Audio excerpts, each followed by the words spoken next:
All right, welcome everyone to another episode of Sales Pipeline Radio. My name is Matt Heinz. I'm your host. Thank you so much for joining us. Another Thursday morning or afternoon, depending on where you're dialing in. If you are joining us live on LinkedIn Live today in the middle of your workday, thank you so much for joining us. If you are live today, you have the opportunity to be part of the show. If you're watching live, have a question or comment, a rebuttal, a rant on our topics today, would love to hear from you. Throw that into the comments here in LinkedIn, and we'll make you part of the show and get your comments on air as we record this event today. If you are listening or watching live or watching on demand, via our podcast or via LinkedIn, thank you very much for finding time for us, for subscribing, for downloading every episode of Sales Pipeline Radio, past, present, future, always available at salespipelineradio.com. Coming to you live from the basement with all its glory behind me here. If you're watching on the video side, and every week we're trying to feature some of the best and brightest minds in sales and marketing, especially in B2B. And, we get a lot of PR pitches for this show. We get a lot of folks reaching out saying, I've got a topic, I've got a presenter, I've got a client I want to get on. A lot of stuff that definitely looks pitchy.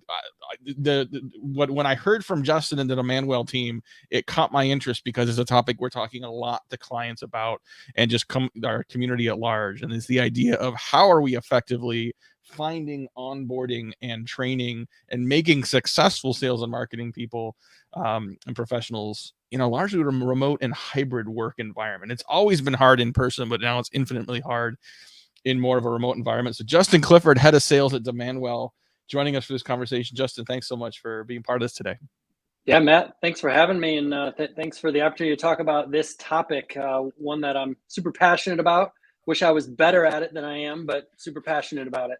Well, we are all learning as we go. I mean, we had a physical office for 10 years before COVID hit, and it forced us to go remote, and we have now decided to stay remote and a hybrid, meaning we are still get together in person. We're largely a Western Washington based company, but very, very different from where it was before on a lot of fronts. And, as someone who's been leading sales organizations for a long time, talk a little bit about that transition that we were forced into, what that was like as a sales leader and how that's evolved into your thinking around onboarding and making salespeople successful today. Yeah. The interesting thing is that I was working when we transitioned to a fully remote organization. I was working for a company called Lessonly, and we sold online training software. Right. So we were already kind of selling the purpose of learning almost asynchronously, right? In a lot of ways. And it forced us to get really, really good at leaning into it and making sure that we were making adjustments that took some of the in-person learning that occurs in an office and move them into either our platform or live events like this, followed up with online, lessons. We call them lessons. But it's been interesting. And if anybody went from a local office and only onboarding locally and had never hired remotely before, or outside of that local area, has to be incredibly difficult, right? The first time I did it, was really hard. Had all these people that we were used to having in the office, and then we started hiring somebody in Denver, and then we'd hire in Austin, Texas, and now we start to become more of a national sales organization. So almost by default, you have to figure it out, right? And it becomes exponentially hard when the entire team is never getting together. So for us, and for me, it's really been about, number one, listening to what people need. And making sure that you're hiring people that are equipped and feel comfortable raising their hand to tell you. So let's break this down, because we want to talk about hiring, onboarding, ongoing training. So let's talk a little bit about each sort of individually. From a hiring standpoint, you have the advantage now of technically being able to hire someone from anywhere. Like if they're going to work remotely, it doesn't, you could be sitting, you could be across the street from me here outside of Seattle. You could be in Africa. I don't know. And I don't care, right? Because we're able to still have this conversation effectively. The downside is, you don't, sometimes when you don't have that in-person hire, don't have there's the EQ component of hiring that has always been important. How do you replace that? What are some of the components that are even more important now as you evaluate and hire people remotely? Yeah. I think a big part of this, and I have the luxury of going through and hiring people and interview processes for past 6-7 years anyway. But the thing that I have really leaned into is making sure that we are that I don't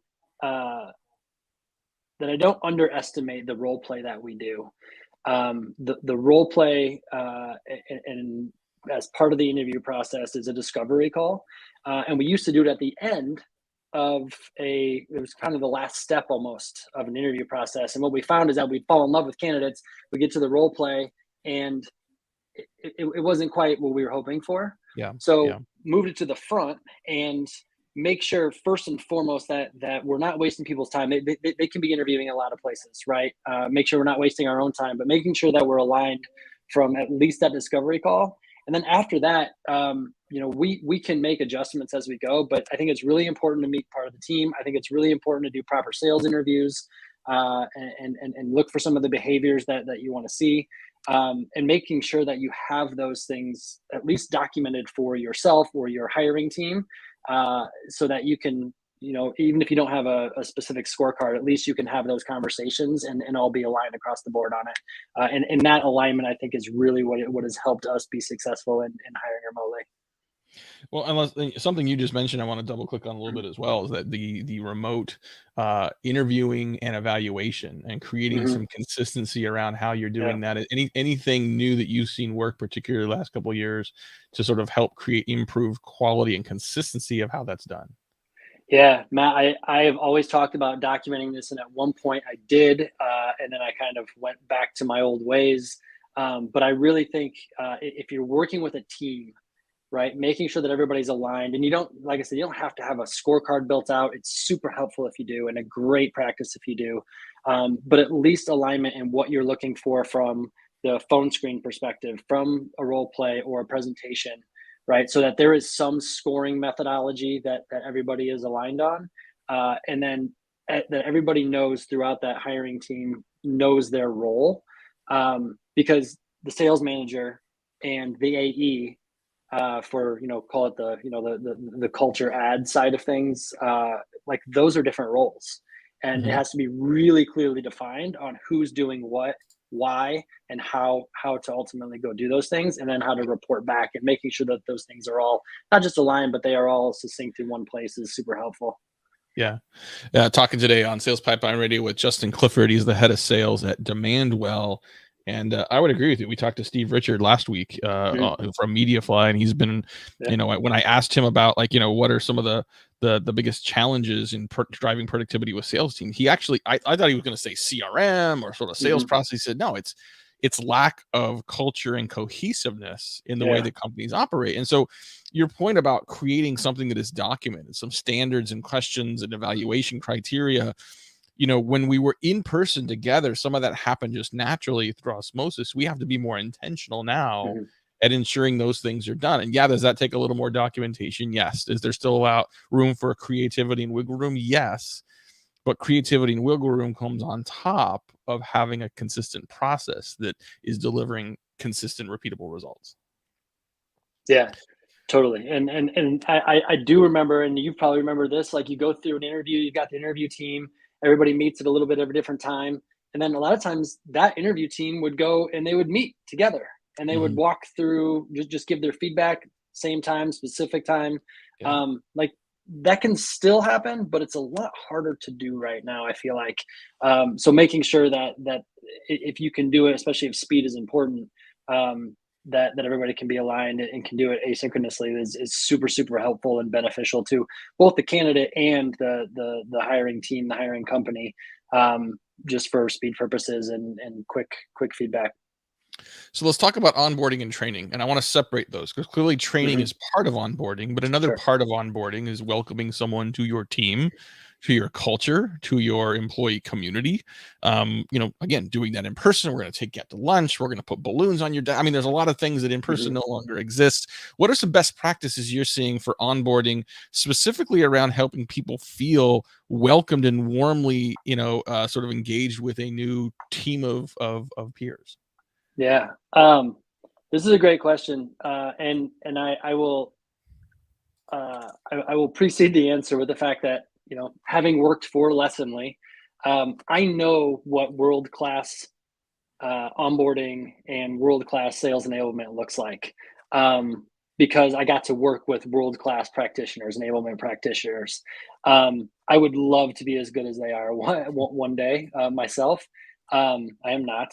But I think one of the things that when you want to when you're thinking about that culture, one of the things that at least I have felt is making sure that I've got time set aside for meaningful conversation across the company, right? Not just with the sales manager, not just with your specific manager, that you're talking with people from product, that you're getting introduction to the executive team, that you're meeting people on the people and talent side, even more so than you did in interview process, that you have the opportunity to come together with your teammates. And that's really hard right now. Mm-hmm. We are a remote first company. And although we do have a small office here in Indianapolis, I think 9 or 10 of our 16 account executives are outside of Indianapolis. So making sure that there is intentional, meaningful time to connect with those people is probably the biggest way that I've seen a kind of a fast track to feeling part of the team, right? Mm-hmm. And I'm not talking about the first month and first 4 to 6 weeks. I'm talking like in the first week to 10 days. That needs to start happening, or else you've got somebody sitting at home going, I don't even really understand who I work for right now and who my teammates are. The faster you can get there, feels, at least it felt to me when I onboarded at Demandwell, that was pretty critical to making me feel welcome. Yeah, I would agree. And just to reiterate some of what you said, I think, FaceTime is so Mm-hmm. important, and you can replicate that by doing stuff like this, right? I mean, like, Sure. it's not just get on the phone, but like let them see you, get to know each other a little better. Hey, is that really a husky football helmet behind you? Are you a college football fan? I mean, just these are the connected tissues. These are the connected moments to sort of help you feel connected to a new team, and sort of help you as an employer feel connected to new people, and vice versa. And that could be done in a live environment, especially amongst your immediate team or your manager.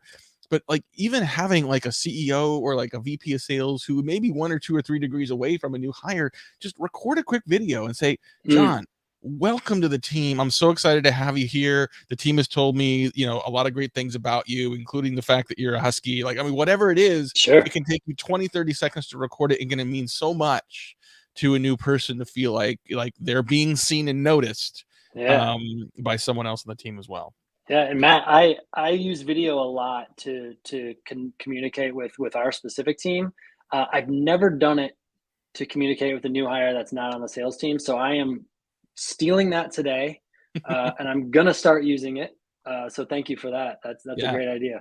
Yeah, no, do it. And I think, I mean, there's a lot of formats to do that, obviously, right? I mean, you can use, the bunch of places, Vidyard, BombBomb, record videos, depending on what version of Slack you have, you can record videos, and send them to individuals or groups. So yeah, it takes this much time and it has this much effort.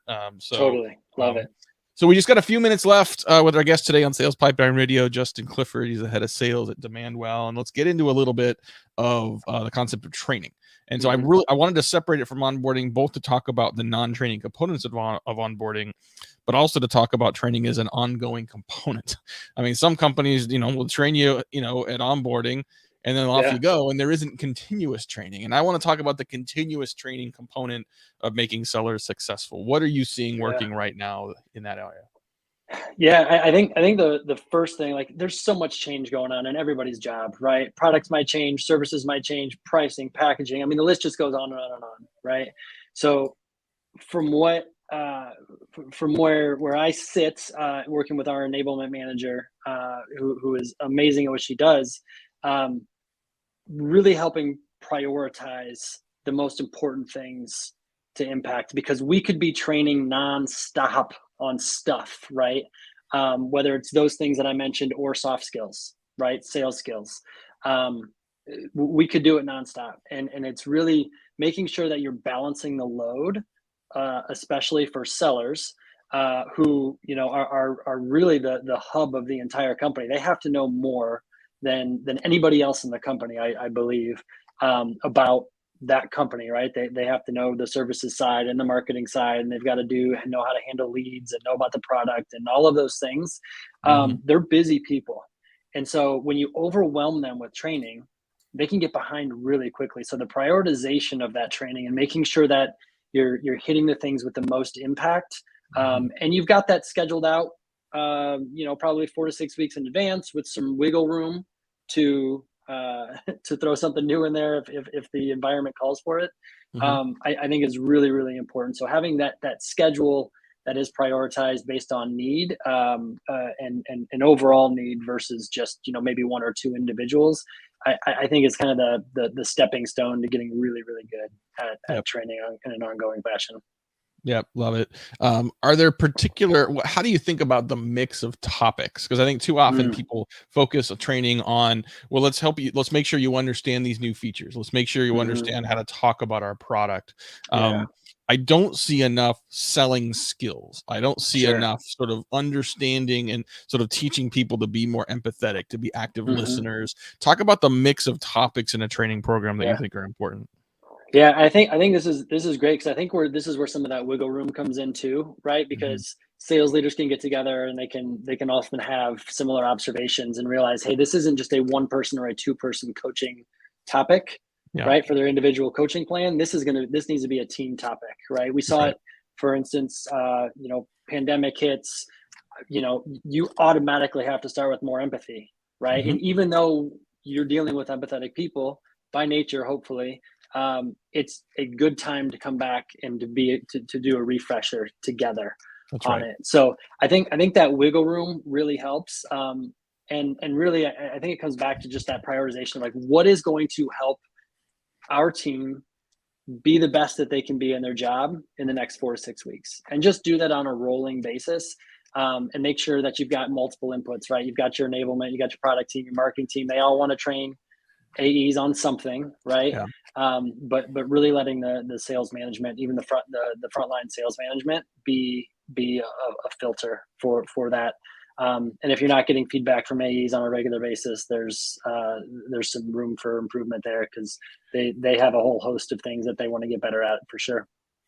I love what you just said around sort of thinking about what your sales team needs in the next 4 to 6 weeks. Because I imagine some people may hear that and say, oh my gosh, that's such a short time period. I want to be thinking about training people for the next year. Like I can't be doing that quick of cycles in terms of turning around training topics. I'm like, how can you afford not to? Like your market is moving incredibly fast. Your competitors are moving fast. The selling conditions you had in Q1 of this year are very different than the selling conditions companies have right now in late summer of 2022.